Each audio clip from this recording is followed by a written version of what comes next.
ogamuna kati bane godatina basa nabo bagara nesu abana mufaro bakaza kuzipeiti kana kutiyata banenge batingoti hahada saka iswatina basa nabo bagara nesu abana mufaro bakaza kuzipeiti kana kutiyata nenge batingoti hahada kubakudara bakati makirira tisutine pura abafe baritora uyo mprofita batimunyepera tumanyuzi pepa batingobukomera oponyayo tigonyora bakufunga zvimwe pasi achawira maze Mwari anotimiririra muranda wake waakatuma isu vana muprofita tinotenda nekuti tinoziva zvatakaona aiwa Mwari baba vane nyasha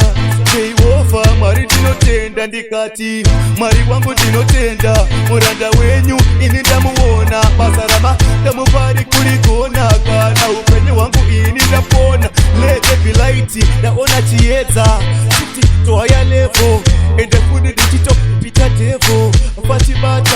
atibata vane godo tina basa navo vagara nesu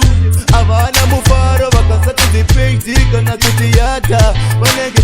vachingoti hahada saka iso tina basa navo vagara nesu avana mufaro vakaza kuzipeiti kana kuti yata vanenge vachingoti hahada ende futi kumbere totovhera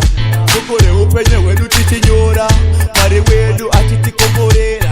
varipo ivo vachingozora ende vachizara isu tichiyenda zvikufamba Mwari wedu tomutemba vanouya hondo vanotirwira nekuti kurwa ndekwaMwari tenda kuna Mwari uchamisikidzwa wotenda kumuprofita uchabudirira ishoko raMwari rinodaro saka ini ndinovimba vane godo hongu nemasoko nyango mukaroverera hoko Mwari wedu anotimiririra hondo dzedu dzese achitirwira